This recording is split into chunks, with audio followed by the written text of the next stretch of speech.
అటువంటిది ఏం లేదండి. వర్మ గారు మీకు ప్యానెల్ ఉన్న పెద్దలకి, డబుల్ ఎన్ టీవీ వీక్షకులకి, యాజమాన్యానికి హృదయపూర్వక నమస్కారాలు. పెద్దలు సోదరులు బాలకోటి గారు ఒక మాట అన్నారు. గేమ్ చేంజర్ ఎవరు, ఎవరి వల్ల పవన్ కళ్యాణ్ గారు గెలిచారండి. అబ్సల్యూట్లీ అందరికి కూడా అర్థమయ్యేది ఏంటంటే, చిన్న చిన్న ప్రాంతాల్లో ప్రతి విలేజ్కి వెళ్ళా ప్రతి ఒక్క అన్ఎడ్యుకేటెడ్ పీపుల్ ఎవరు అడిగినా ఒకటే చెప్తారు. ఇక్కడ కేవలం పవన్ కళ్యాణ్ గారు ఈ కూటమి ఏర్పాటు చేయడానికి ఆయన పడినటువంటి కష్టం ఏదైతే ఉందో అందరూ చూశారు. అలాగే బీజేపీ జనసేన పార్టీ ఎలక్షన్కి రావాల్సిన తరుణంలో టీడీపీని కూడా తీసుకురావడానికి ప్రథమ భూమిక పవన్ కళ్యాణ్ గారు చేశారనే విషయం పవన్ కళ్యాణ్ గారు చెప్పారు, చంద్రబాబు నాయుడు గారు నరేంద్ర మోడీ గారు చెప్పారు. కానీ ఇక్కడ మనం మాట్లాడుకోవాల్సింది ఏంటంటే, గేమ్ చేంజర్ ఎవరంటే ఖచ్చితంగా BJP game changer. Pawan Kalyan గారు టీడీపీ కాదు. ఎందుకంటే వాళ్ళు మనం చూసాం, ప్రతి ప్రతి రాష్ట్రంలో కూడా చిన్న చిన్న రాష్ట్రాలు ఏమైనా ఉంటే కాంగ్రెస్ పార్టీకి వదిలేస్తున్నారు. పెద్ద పెద్ద రాష్ట్రాలు ఏమున్నాయి అక్కడ ఈవీఎం ట్యాంపరింగ్ చేసి వాళ్ళకి గెలుస్తున్నారు. ఏంటంటే అక్కడ సీట్లు కానీ ఓట్లు కానీ ట్యాంపర్ అనేది కనిపిస్తుంది. ఇక్కడ పవన్ కళ్యాణ్ గారు గెలిచినా 21 సీట్లు గెలిచినా సరే ఓకే, అది మన దగ్గర ఆధారాలు లేదు, మనం మాట్లాడకూడదు. కాదు లక్ష్మణ్, అది స్ట్రైట్ క్వశ్చన్. పిఠాపురం కాదు పిఠాపురం సభను మీరు గమనించి ఉంటారు కదా. పిఠాపురం సభలో జరిగిన అంశాలు వాళ్ళ కుటుంబ సమస్యలుగా అనుకుంటున్నారు వాళ్ళు. సరే మేమేమన్నామో వాళ్ళు ఏమన్నారో మేము బాగానే ఉన్నాము, మీకెందుకని మధ్యలో మీకేంటి ప్రాబ్లం? మీరెందుకు దాన్ని ట్రోల్ చేస్తున్నారు? మీరెందుకు అది పెద్ద పెద్ద స్టోరీలాగా జనాల్లోకి రుద్దుతున్నారు? వర్మ గారు, ఇక్కడ మీ స్టోరీలు అల్లి ప్రజల్లోకి తీసుకెళ్లాలన్నా మాకేమో ఇదేం కాదు. ఒకటి సార్, పవన్ కళ్యాణ్ గారు కాంట్రించి ఉమ్మేశారండి. పవన్ కళ్యాణ్ గారు కాంట్రించి వేశారు. అది అవతల వ్యక్తికి తగిలింది. ఆయన ఏమంటా ఉన్నాడు, పవన్ కళ్యాణ్ గారు కావాలని నా మీద ఉమ్మేయలేదు, పవన్ కళ్యాణ్ గారు ఊసిన దగ్గరికి నేను వెళ్ళాను కాబట్టి నా మీద పడింది. అది తప్పే ఉంది, అది తప్పు కాదు. పవన్ కళ్యాణ్ గారు చెప్పుతో కొట్టారయ్యా, కానీ పవన్ కళ్యాణ్ గారు చెప్పేసిరారు.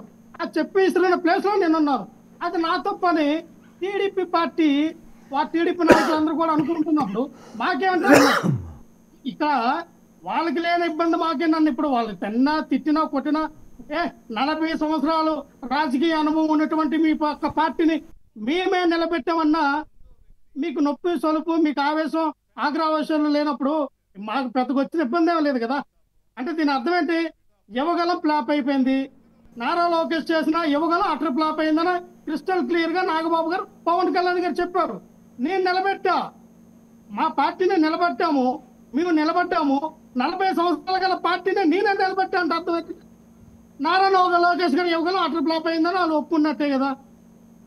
అలాగే భువనేశ్వర్ గారిని ఇక వైఎస్ఆర్ పార్టీలో కొంతమంది నాయకులు తిట్టారు, ఇది కూడా సానుభూతి, అన్నిటి కూడా అది ఫ్లాప్ అయినట్టే కదా. చంద్రబాబు నాయుడు అరెస్ట్ కూడా ఫ్లాప్ అయినట్టే కదా. ఇవన్నీ ఏమీ లేవు, కేవలం పవన్ కళ్యాణ్ గారు వల్ల మేము గెలిచామన్నది వాళ్ళు ఒప్పుకున్నప్పుడు మాకేంటి సార్? మేము ఒకటి చెప్తున్నాం సార్, పిఠాపురంలోనే ఒక వర్మ గారిని టార్గెట్ చేశారనుకుంటే మీరు పొరపాటు.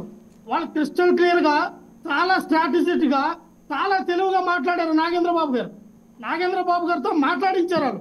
పవన్ కళ్యాణ్ గారు కూడా మాట్లాడారు. ఏమని?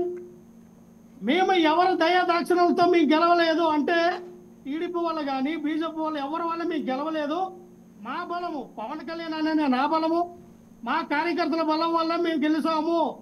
నాట్ ఓన్లీ పిఠాపురం ఒక సీటే కాదు, ఈ 21 సీట్లు కూడా నా బలంతోనే గెలిచామన్నప్పుడు వాళ్ళకి సిగ్గు లజ్జ ఏమని ఉంటే టీడీపీలకు ఉండాలి, మాకెందుకండి?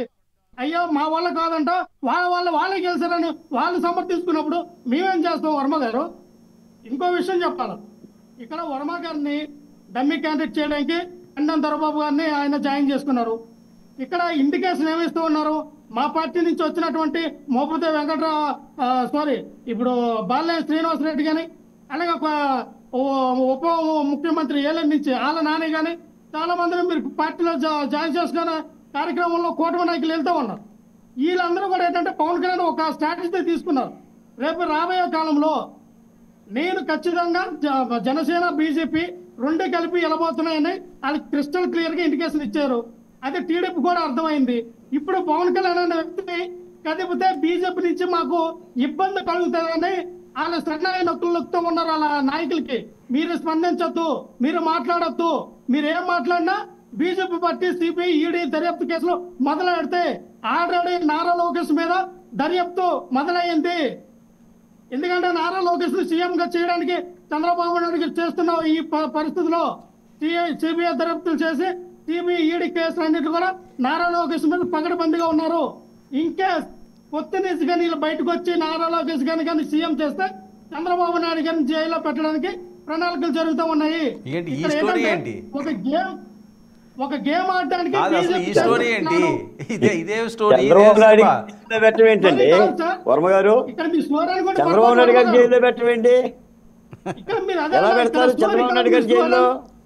వినండి సార్, ఆయన మీద ఓటుకు నోటు కేసు ఉంది. ఎవరు పెడతారు? ఆయన మీద ఎవరు పెడతారు చంద్రబాబు నాయుడు గారి జైల్లో?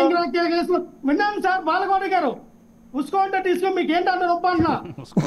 మీరే టీడీ మీద అధికారి ఆ చంద్రబాబు నాయుడు గారు జైల్లో పెట్టడం ఏంటండి బాబు? అధికారి బదిలీ కాదు కదా, మీకు ఎందుకు అంత కాదు కోపం? కాదు లక్ష్మణ మీకు ఎందుకు అంత కోపం? లక్ష్మణ వెయిట్ లక్ష్మణ చేయాలి. కాదు, నువ్వు మాట్లాడేదానికి వెయిట్ చేయాలి. కాదు లక్ష్మణ, మాట్లాడేదానికి వెయిట్ అర్థం చేయాలి ఉండాలి కదా.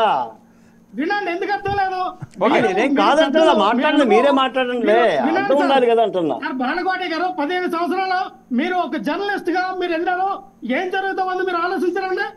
మీకు తెలియట్లేదా? కాదు లక్ష్మణ, చంద్రబాబు నాయుడు గారు జైలు ఎవరు పెడతారు అంటున్నాను నేను నిన్ను. మా జెండా మా అజెండా కాదు, చంద్రబాబు నాయుడు గారు ఎవరు జైలు పెడతారు వర్మ గారు చెప్పండి. వినండి సార్, వినవయ్యా విను. మా అజెండా బీజేపీ, మా భావజాలం ఆర్ఎస్ఎస్ భావజాలం. మేము హిందూ ధర్మ పరిరక్షణ